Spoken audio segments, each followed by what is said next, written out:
Mi nombre es Martina Rúa, soy periodista especializada en innovación, tecnología y productividad.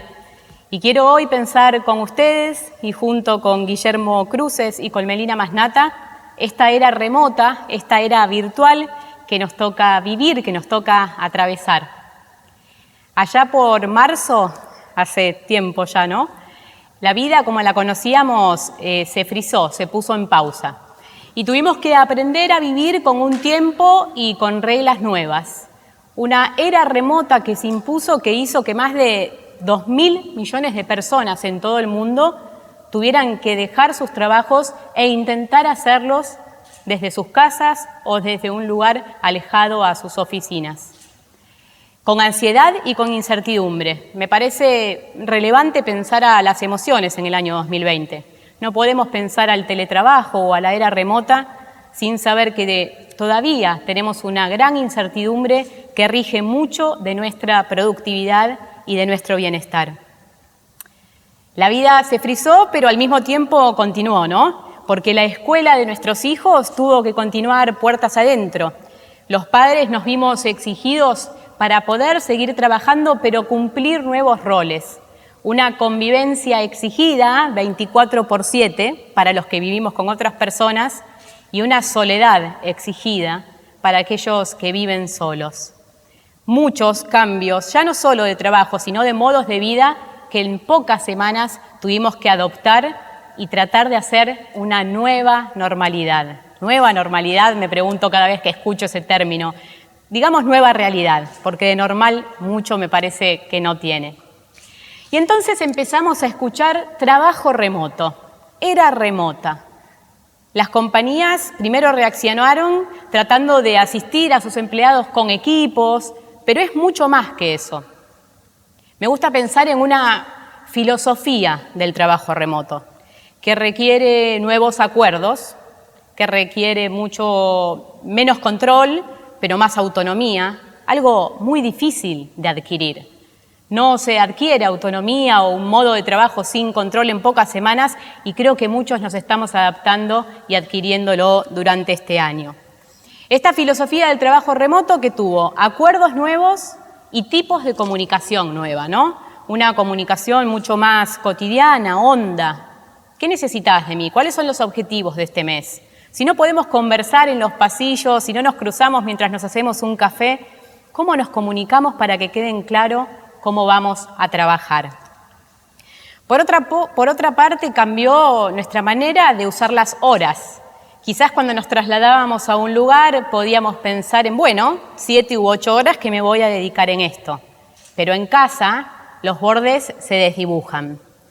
Muchas personas están trabajando más que antes y en muchos casos de una manera desordenada que si se mantiene en un mediano o en el largo plazo podría erosionar su bienestar. ¿Cómo pensamos al teletrabajo con desconexión? ¿Cómo pensamos al teletrabajo con bienestar? Son temas del 2020, pero que también serán para la pospandemia. Según CIPEC, más de 3 millones de argentinos tienen la posibilidad de teletrabajar. Estamos ahora en este híbrido donde muchos se dieron cuenta que se pueden hacer muchas cosas sin ir a la oficina. Algunas encuestas dicen que les gustaría a los empleados volver 2 días a la oficina y quedarse 3 en casa, 3 en la oficina, 2 en casa, pero en la mayoría de los casos hay un cuestionamiento sobre esta necesidad de trasladarnos a un lugar para ir a trabajar. Ya se están viendo cambios, por ejemplo, en el aspecto demográfico. Muchísimas personas que están decidiendo dónde van a morar, a dónde se van a mudar, si no necesitan trabajar cerca de la oficina, en donde, por ejemplo, los departamentos y las casas están muchas más caras que en los suburbios. Eso es uno de los cambios que estamos viendo también en automatización. Toda crisis suele acelerar la automatización y también hablaremos de eso en esta conversación. ¿Qué se está automatizando? ¿Cuáles de mis habilidades van a quedar obsoletas? ¿Y qué nuevas habilidades voy a necesitar para poder tener una chance en los trabajos del futuro? Algo que hemos experimentado es un taller de lentitud obligatoria. Sin los trasbordos, sin tener que correr de una actividad a la otra, sin estar 1 o 2 horas en las autopistas, una lentitud, puertas abiertas, puertas adentro de casa, que hizo que muchos nos hagamos nuevas preguntas. ¿Para qué estoy trabajando? ¿Qué sentido tiene usar el tiempo de esta manera? ¿Quiero trabajar todas las horas que trabajaba o tengo un plan nuevo para el post-pandemia? También se generaron nuevas tensiones, ¿no?, entre los que pudimos digitalizar nuestro trabajo y entre los que no pueden. ¿Cómo vamos a trabajar si no tenemos la posibilidad de digitalizar nuestros trabajos? ¿Cuál será la seguridad y los protocolos con los que las personas volverán a sus lugares de trabajo si no tienen posibilidad de hacerlo de manera remota? La era remota requiere ya no solo una idea de qué tecnología voy a usar, si me voy a movilizar o no, sino nuevas reglas, nuevos acuerdos, y de eso se va a tratar la conversación que vamos a tener hoy. Me gustaría introducir a algunos de nuestros dos invitados con los que vamos a conversar, que están trabajando este tema y mucho este año. Primero le quiero dar la bienvenida a Melina Masnata. Ella es emprendedora social en temas de tecnología educativa y es cofundadora y directora de Chicas en Tecnología. Melina, bienvenida a esta conversación y nos gustaría mucho conocer cuál es tu punto de vista en esta era del trabajo remoto y virtual. Muchas gracias, Martu. Bueno, una de las ideas que siempre pensamos es esto de los trabajos virtuales, pero nos encontramos, como bien anticipabas, con desafíos reales. Y en esos caminos, a mí me gusta llevar registros sobre las nuevas configuraciones, reglas y protocolos culturales que estamos teniendo, incluso las nuevas frases que vamos diciendo. Es muy común decir, vamos a un falso vivo, a sospechosos presentes, le digo yo, y cuánto de eso era similar antes y ahora de alguna manera se evidenció a través de las pantallas, se posibilita ver esas realidades. Y creo que cuando hablamos de trabajos también hablamos de una histórica tensión entre el mundo educativo y el mundo del trabajo, ¿no? Esta idea de que la educación debe trabajar para el mundo del trabajo. Sin embargo, nos estamos encontrando también con que hay una oportunidad, hoy hay un overlapping, como le decimos, o esta superposición entre incluso las plataformas que se usan en ambos ámbitos, ¿no? Como por ejemplo lo que tiene que ver con las plataformas Zoom y otras.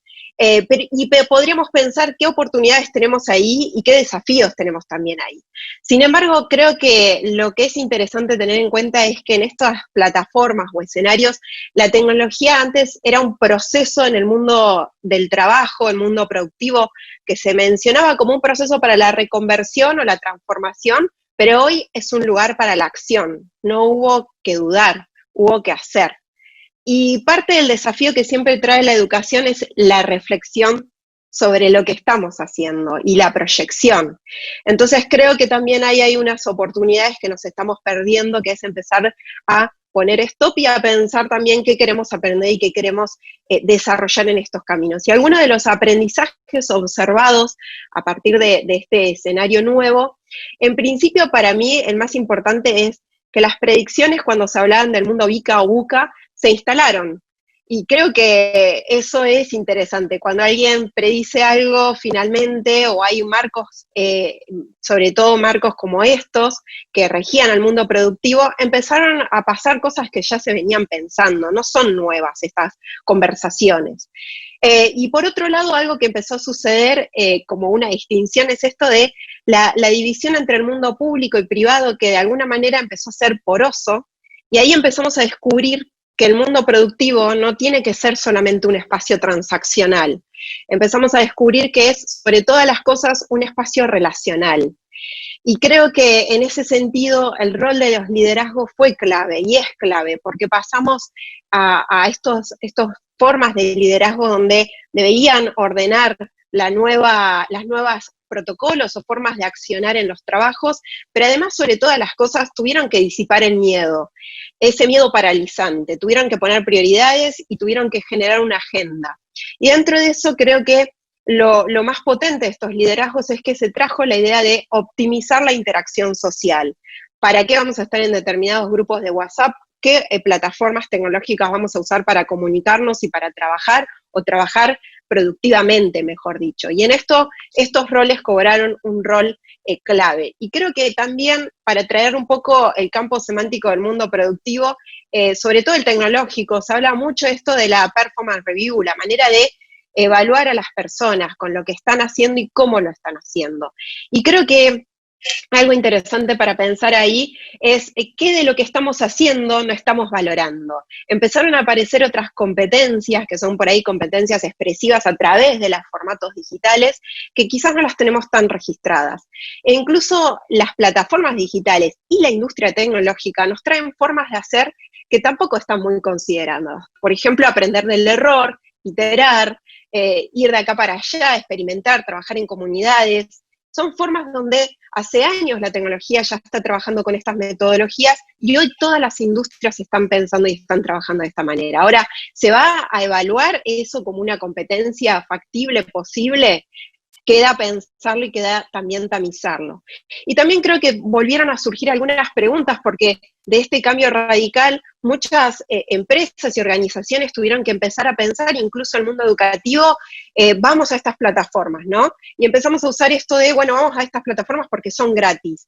Y ahí la pregunta es, ¿son gratis y a qué costo? ¿Cuál es el componente ético en cuanto a los datos? ¿Qué estamos usando? ¿Para qué lo estamos usando? Son preguntas y habilidades que estamos desarrollando y que son necesarias seguir profundizando. Y en esto también creo que, como siempre en el mundo educativo, hay algo que ya hace años se está trabajando, y es la idea de la información versus el conocimiento. Creo que en todos los ámbitos esto circuló y circula un montón de información, pero hay que distinguir su diferencia con el conocimiento como eso que es nodo, es algo que trae un campo y que también trae un propósito.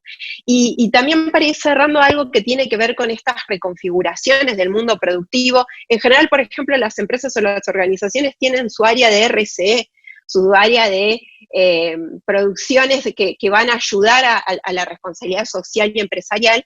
Sin embargo, acá fueron las personas empleadas las que empezaron también a traer soluciones o problemáticas y a involucrarse, por ejemplo, en este mundo. Entonces, quizás en un mundo donde la pandemia nos trae también otros desafíos, más 360, y pensar el impacto en todos estos canales, podamos pensar que otra de las habilidades que estamos desarrollando son las habilidades vinculadas al impacto. Y acá sí me gustaría hacer un zoom para pensar en esto, ¿no? Y un zoom que es un zoom in, es adentro, no es la plataforma. Y acá pensar un poco en estas diversidades. ¿Por qué nos tienen que empezar a preocupar o a pensar en las diversidades? En principio, en junio tuvimos todas las novedades vinculadas al caso de George Floyd, y esto no es un tema menor, porque empezamos a ver que si bien la tecnología trae desafíos, el caso de George Floyd, por ejemplo, en el mundo tecnológico trajo otros. Empezamos a ver que la diversidad tiene un lado B, y es la discriminación. Y en eso nos empezamos a pensar y a preocupar sobre las plataformas que usamos todos los días, y estas plataformas que a veces también tienen que ver con el reconocimiento facial. En el mundo educativo, por ejemplo, ya hay desarrollos para ver si los estudiantes están eficientemente o eficazmente conectados o conectadas, donde hay reconocimiento facial. Bueno, ¿qué se está jugando ahí? Entonces, ahí creo que hubo un punto para empezar a pensar si tenemos que controlar a estas personas, incluso a las personas que trabajan de esta manera, y empieza a traer también estos momentos porosos para pensar la discriminación desde un lugar desafiante. Y esto, si hacemos otro zoom aún más en la discriminación o en las diversidades, creo que lo importante acá es empezar a detectar el caso de las mujeres, que es un caso donde es el grupo de todo el mundo que se vio más impactado con la pandemia, no solo porque se trabaja en ámbitos precarizados o sociales, incluso también el tema de poder congeniar o compatibilizar con el homeschooling o como todo lo que tiene que ver con hacerse cargo de las tareas del cuidado o incluso hacerse cargo de las tareas vinculadas a la escuela. Y en eso creo que las mujeres también representan otras diversidades, ¿no? Etarias, diversidades vinculadas a la religión, a la cultura y a un montón de otros temas que también deberíamos empezar a hacer ese zoom. Y para ampliar un poco el tema de la diversidad, creo que deberíamos también empezar a pensar la diversidad desde un punto de vista vinculado más a las diversidades cognitivas, a las diversidades de inteligencia, incluso a esto que se habla de la generación app que se desarrollaba antes desde el mundo educativo y que acá claramente está trayendo otras formas de pensar y otras formas de relacionarnos. Y que en el mundo productivo y en el mundo educativo trajo esa distinción. Hoy vemos esas diferencias, pero las tenemos que ver con una potencialidad. Y entonces ahí vamos pensando un poco como cuáles son las oportunidades. Si la tecnología nos permite incluso formas expresivas diferentes, empezamos a entender que nos interesaba más escuchar podcasts o que por ahí un concepto lo podíamos acceder a través de un video y no solo a través de un texto, podemos empezar a pensar que las personas que hoy sí tenemos este privilegio y que somos pocas de estar en esta transición, podamos dibujar y generar estas reglas del juego para que puedan ser más diversas. Y en eso, tener en cuenta, por ejemplo, que la inversión social pensada en temas de género, hacer esta discriminación positiva, acompañar a las mujeres y a otros grupos que no están vinculados o incluidos directamente con la tecnología, es una forma también de hacer un impacto directo en la innovación y en todo lo que tiene que ver con lo que vamos a tener que producir rápidamente en relación a lo económico. Por lo tanto, hacer un foco ahí es una de las potencias y oportunidades. Y por otro lado, descubrimos y nos dimos cuenta que si bien ya lo veníamos sintiendo, que lo digital es real, hoy hace poco salió un informe que menciona que 1 de cada 3 mujeres sufre o sufrió violencia de género en las redes sociales. Y esto es un dato no menor porque también se escala y se potencia en otras temáticas. Y si pensamos que en esta porosidad son las industrias y son los sistemas educativos los que ahora también se tienen que hacer cargo de estas problemáticas, este es un punto no menor para pensar en las emocionalidades y en las complejidades que vamos a traer y a desarrollar en estos escenarios. Y en esto también pensar que tenemos que empezar a desarrollar estrategias que sean multicanal, también híbridas, con foco en las minorías. Y con eso empezamos a darnos cuenta que una buena combinación de tecnologías, no solamente tecnologías vinculadas a lo digital, a veces también recordar que las tecnologías son un libro, son cuadernillos, son otras tecnologías y poder hacer lo que también en tecnología trabajamos mucho, que son las narrativas transmediáticas, pueden ser momentos productivos muy particulares y potentes para el mundo del trabajo, pero también para el mundo educativo. Y finalmente empezar a pensar que nos dimos cuenta que la persona tiene que estar en el centro. Y en esto hay que pensar también cómo le damos a esas personas la potencialidad de reeducar la atención, porque lo que está compitiendo todos los días y todo el tiempo con las tecnologías es la atención. Y para eso es importante empezar a hacer ejercicios que tengan que ver más como en esta metacognición, en esto de para qué usamos lo que estamos usando, y también para pensar un poco más allá de la autorregulación. Cuándo sí, cuándo no me conecto y de qué manera. Y en esto también dialogar con los desafíos que estamos teniendo en estas plataformas que muchas veces se diseñan en otros países, pero que se aplican en todo el mundo. Y que tienen esta potencia de ser global y local a la vez, pero que sin duda lo que empezamos a entender es que lo que más necesitamos en este momento es trabajar con un sentido contextualizado y situado de estos desafíos en los que estamos atravesando. Y acá creo que para también ir cerrando, estamos en un proceso y en un momento de la pandemia de saturación acelerada, le digo yo. Es como cuando uno corre o empieza a hacer un ejercicio físico donde te duele todo el cuerpo al principio, pero después los grupos musculares empiezan a reducir y empiezan a ponerse más finos y en vez del cuádriceps nos empieza a doler otro tipo de ligamentos, mucho más delicado, pero más conectado con el movimiento que teníamos que desarrollar. Y en eso creo que es lo que estamos empezando a entender. Empezar a entender que esa forma ahora de entrenarnos y esa saturación nos hace ver que lo más importante que tenemos que poner delante de todo, tanto en el mundo educativo como en el mundo productivo, es pensar en el propósito y que sea un propósito tanto individual como colectivo. Y en esto creo que nos tiene que empezar a importar porque de alguna manera vamos a reconfigurar y vamos a estar en este juego de otra manera, como bien adelantabas, no solo como varios estudios mencionan que varias personas, sobre todo 8 de cada 10 argentinos y argentinas, mencionan y están con interés en seguir con estas modalidades de trabajo. Bueno, ¿qué tenemos que hacer ahí? Y sobre todo en algunos otros estudios que ya se venían anticipando, las nuevas generaciones ya venían diciendo y reclamando de los empleos flexibilidad y todo el mundo tecnológico y digital. Por lo tanto, esto se está cumpliendo. Ahora, ¿cómo lo podemos potenciar? En este sentido, creo que tenemos que empezar a pensar que si estas son las reglas de juego, podemos darle una reingeniería y un valor potencial, y que creo que, y me gusta citar por ahí a Churchill, creo que nunca hay que desaprovechar una buena crisis, y en este momento estamos en el camino justo para empezar a poner un stop y empezar a rediseñar y a repensar qué queremos hacer desde este lugar de privilegio, que además tenemos el objetivo y el compromiso de dar buenas respuestas y buenas razones para poder hacerlo bien a todas las otras generaciones que todavía, o grupos que todavía no están conectados y conectadas. Melina, gracias. Me gustaría ahora darle la bienvenida a esta conversación a Guillermo Cruces. Él es doctor en Economía, profesor de la Universidad de La Plata y de Nottingham, y es investigador del CONICET en temas laborales y sociales. Bienvenido, Guillermo, ¿cómo estás? De lo que surge para mí en cuanto a esta discusión, este diálogo al que nos invitaron sobre teletrabajo, lo primero que me surgió a mí es pensarlo en términos de lo que veníamos hablando del futuro del trabajo. Y en eso, digamos que yo pertenecía a una minoría, o tal vez una mayoría, pero menos vocal, que era optimista con respecto a las perspectivas del cambio tecnológico, ¿sí?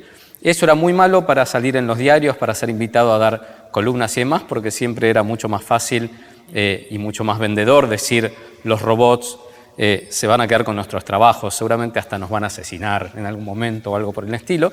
Los que éramos más optimistas, ¿sí?, nos basábamos en parte en la historia, ¿sí? Sobrevivimos a la rueda, al fuego, a la máquina de vapor, a la máquina de tejer, al microprocesador, al motor eléctrico.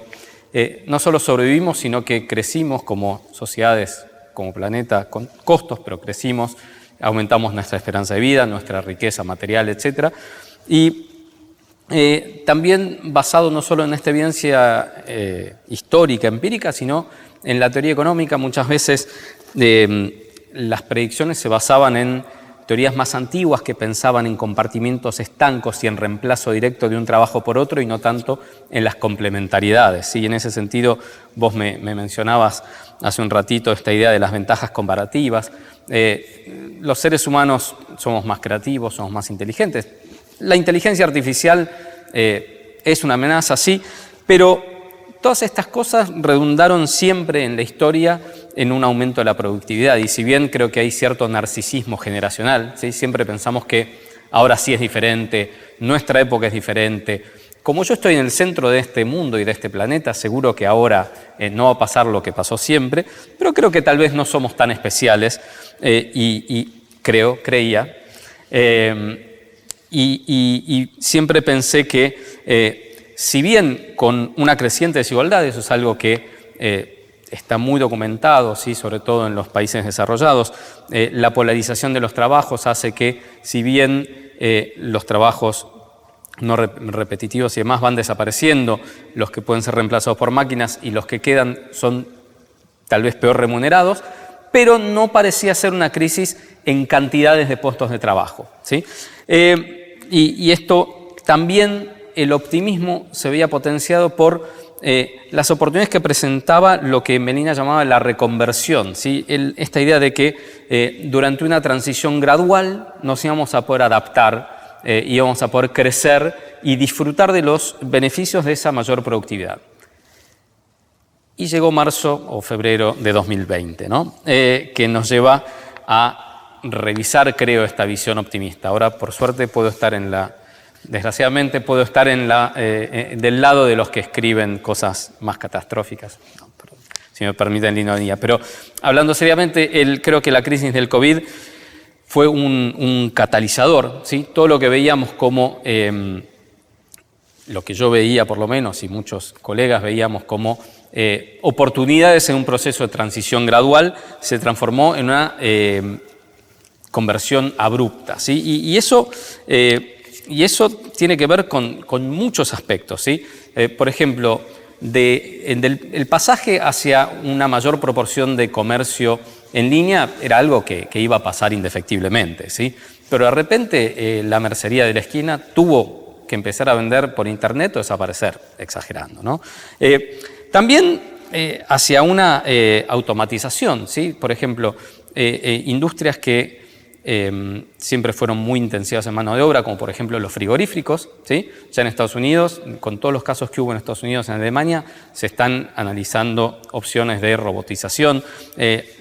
Hay un caso clarísimo de robotización de tareas de limpieza en medio de una pandemia, ¿sí? Y sobre todo, y este es el punto que yo quería hacer en términos de lo del trabajo, del teletrabajo, es algo que tal vez es un poco sutil, pero que quiero insistir. La telepresencia, ¿sí? Es una manera de automatización. ¿En qué sentido? No de que yo voy a ser reemplazado por un robot que va a hablar por mí, sino que Melina está desde la casa, ¿sí? Yo voy a dar clases en Inglaterra este año por Skype o por alguna plataforma, etcétera, pero yo iba a dar clases a La Plata en auto, ¿sí? O a veces en tren, almorzaba en La Plata, ¿sí? Para ir a otros países a una conferencia tomaba un avión, me quedaba en un hotel, ese hotel tenía un restaurante, tenía servicio de limpieza. Entonces, la telepresencia es una forma de automatización en el sentido, no de los robots tradicionales, pero en el sentido de que ahorra trabajo, ¿sí? Que desplaza trabajo humano y destruye esos puestos de trabajo que son los que yo mencionaba hace poquito cuando decía, bueno, tal vez no son los mejores puestos de trabajo, los mejores remunerados, pero no parecía haber una crisis en cantidad de trabajo porque había cada vez más servicios, ¿sí? Y esto es un misil directo hacia esa creación. Entonces, creo que tenemos que empezar a pensar en las consecuencias de la telepresencia como una forma de automatización, de robotización, para exagerar el uso de la palabra. Y por otro lado, también está el tema de la histéresis, ¿sí? La histéresis implica que en una crisis del tamaño de la que tenemos hay puestos de trabajo que están suspendidos, pero que seguramente, desafortunadamente, no van a volver porque se destruyeron y porque en el fondo somos como mundo más pobres, ¿sí? Y eso es durísimo, pero es algo a lo que nos tenemos que adaptar. Y en ese sentido quería más allá de revisar este optimismo, quería hacer un punto más que tenía que ver con la heterogeneidad que mencionaba Martina, ¿no? Creo que me sentí muy identificado en un montón de las cosas que venimos hablando, de esta idea de la pausa, de la reconexión de esto y lo otro, pero son, para usar una expresión de Twitter o demás, son white people problems, ¿no? Me reconecté mucho más con mis hijos, viajé mucho menos, arreglé mi casa, hice un montón de cosas, porque no soy un repositor o un cajero de un supermercado, ¿sí? Porque no soy una enfermera de terapia intensiva. Pude dedicarle más tiempo a la educación de mis hijos, eso no es evidente. Entonces, hace un tiempo, al principio todo en abril, hubo un comentario muy inteligente o que me gustó mucho de una persona que decía: todas estas medidas de teletrabajo, de quedarse en casa y que están siendo diseñadas por gente cuyo trabajo puede hacerse desde su casa, ¿sí? Y de hecho tenemos el caso de un reputado infectólogo que asesora al gobierno acá, que en un momento, en abril o mayo, dijo, cuando estaba el problema de los trenes y demás, dijo, bueno, pero la gente que vive en el Gran Buenos Aires no debería trabajar en la capital federal. Tenemos que partir de la realidad, y de una realidad que tal vez es ajena a la nuestra inmediata, ¿sí? Y creo que es muy importante tomar en cuenta esta heterogeneidad que mencionaste en la reacción. Ahora, ¿qué factores tenemos para ser optimistas? Porque en diciembre de 2019 yo era discriminado, desplazado por optimista, y ahora sueno muy pesimista. Creo que los gobiernos del mundo reaccionaron, muchos reaccionaron, siempre condicional al conocimiento que teníamos en ese momento, reaccionaron bien, reaccionaron de manera rápida. Tenemos programas de asistencia a empresas, programas de asistencia a trabajadores en todos los países del mundo, ¿sí? En la gran mayoría de los países del mundo, con algunas tragedias sanitarias, por supuesto. Creo que esto nos va a dejar preparados, mejor preparados como gobiernos en términos de políticas públicas, pero como personas, ¿sí? Como trabajadores, como empresas, como organizaciones, ¿sí? Vamos a dejar una capacidad instalada para que cuando venga la próxima, esperemos que no, pero cuando venga la próxima pandemia o el próximo volcán que explote y haga que no podamos salir de nuestras casas, etcétera, va a ser algo más familiar, ¿sí? Y en el fondo, si bien todos estos cambios, como dije, son abruptos, y creo que la facilidad o las ventajas para explotarlos para nuestro beneficio tenía que ver con la transición gradual y poder reacomodar a los perdedores en ese proceso. Los cambios de productividad, los incrementos de productividad están y tenemos que encontrar la manera de que se materialicen para todos y todas. Pero insisto en que más que nunca las políticas de compensación de quienes están siendo más afectados, políticas de ayuda a la transición y demás, son centrales y tienen que, sobre todo, tener en cuenta esta heterogeneidad que vos mencionabas. Gracias, Guillermo. Hay una idea que vos contabas sobre ser complementario con la automatización. ¿Qué requiere esa complementariedad? Porque entiendo que tenemos que tener empresas y Estado hablando de reskilling, ¿no? De nuevas habilidades. ¿Cómo pensás eso complementario? Sí, ahí en una parte, confieso, todos escribimos algunos textos, con lo cual nos pudimos leer. Menia mencionaba en un momento la idea de las habilidades como la habilidad para adaptarse, ¿sí? Una de las concepciones del capital humano es no solo lo que yo aprendí, sino que tal vez lo que yo aprendí en la universidad, en la escuela, en la vida, no fue solo lo que sé, sino cómo adaptarme a los cambios, ¿no? Entonces, en ese sentido, la idea de complementariedad tenía que ver con, por ejemplo, para usar unos ejemplos clásicos que damos en clase en economía laboral y demás, en la década del 60 los choferes de taxi de Nueva York eran casi todos nativos y ahora ya casi ninguno lo es, pero tal vez los antiguos choferes pasaron a ser gerentes de las empresas de radiotaxi, operadores de radiotaxi. Toda esta idea, ¿sí?, del cambio, esto tiene más que ver con la inmigración, pero el cambio tecnológico, toda esta idea de poder adaptarnos, creo que implica que el énfasis en las habilidades va a tener que ver ya no tanto con cosas específicas, ¿sí? Cómo usar un sistema. Los sistemas cambian cada 2 años, ¿sí? Yo creo que nunca terminé de aprender a usar Facebook y ya estoy usando Instagram y mi hija no sabe lo que es, ¿sí? Entonces, si tengo que promover un libro, tengo que aprender a usar nuevas plataformas digitales, no a usar Twitter o Instagram y demás. Entonces, creo que ese cambio que mencionaba Melina es lo más importante, que las nuevas habilidades tengan que ver con la adaptación.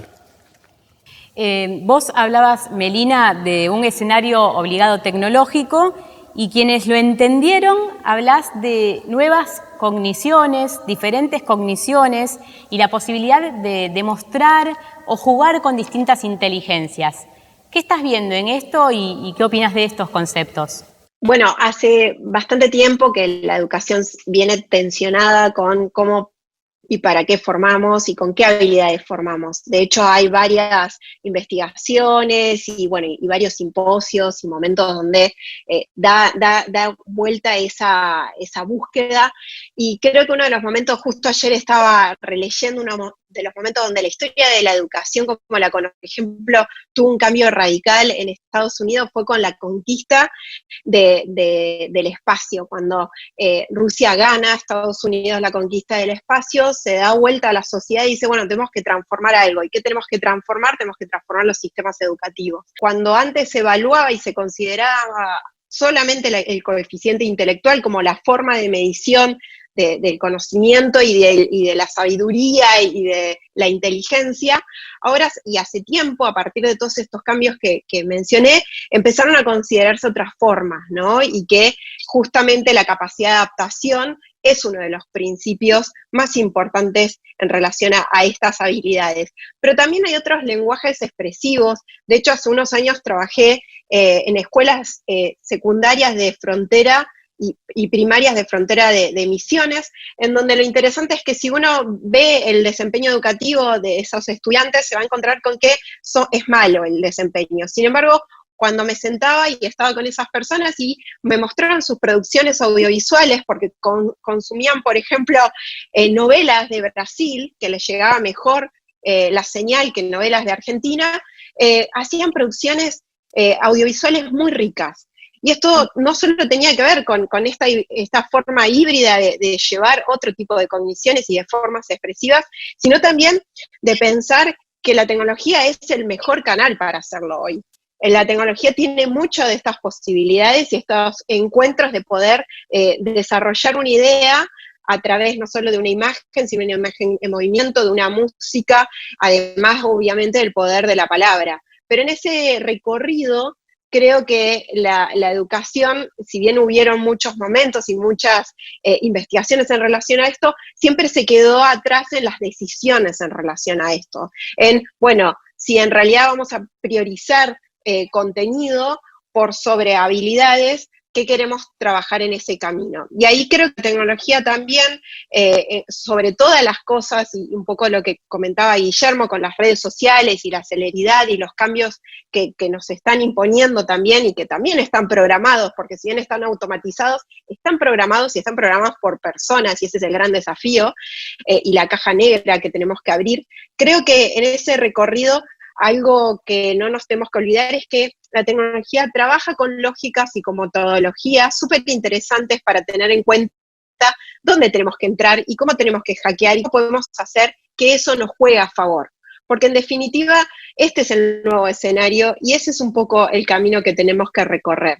Para ir cerrando, me gustaría pedirle a los dos, Guillermo, ¿hay razones para ser optimistas? ¿Vas a ser el optimista del 2019 en el post-pandemia? Creo que hay razones para ser optimista, pero creo que solo una parte de ellas están relacionadas con las que me llevan a ser no tan pesimista o optimista en el 2019. Como mencionamos, esto catapultó un cambio tecnológico, ¿sí? El cambio tecnológico en el largo plazo es positivo. El cambio tecnológico nos hace hacer más cosas con menos recursos, nos hace ser más ricos, ¿sí? Entonces, esa es la base de mi optimismo. La otra base de mi optimismo es que dentro de, como dije, dentro de un montón de desgracias y de situaciones muy complicadas, creo que los gobiernos de la mayoría de los países reaccionaron bien y rápido, como pudieron, pero bien y rápido. Entonces, si logramos cuadrar un poco ese círculo que pasa por la distribución de esas nuevas ganancias, de esa nueva riqueza que nos va a generar en el mediano o largo plazo este aumento de la productividad, creo que podemos ser optimistas. Y el hecho de que los gobiernos hayan reaccionado bien potencia ese optimismo. Meli, ¿alguna idea para cerrar también sobre tu mirada para este post-pandemia en la era remota? Y creo que lo que se planteó mucho acá y que creo que celebro que aparezca es esto de la diversidad. Necesitamos incluir a todas las personas del mundo y un punto por el que, por ejemplo, trabajamos fuerte en la organización es empezar a mirar también las mujeres, que son grupos que no están representados ni siquiera, no estamos hablando que estén produciendo tecnología, sino que no están representadas. Y que creo que como en este escenario, por ejemplo, algo que sucedió y que pasó como medio invisible, es que las personas que educan en Argentina, el 78% son mujeres.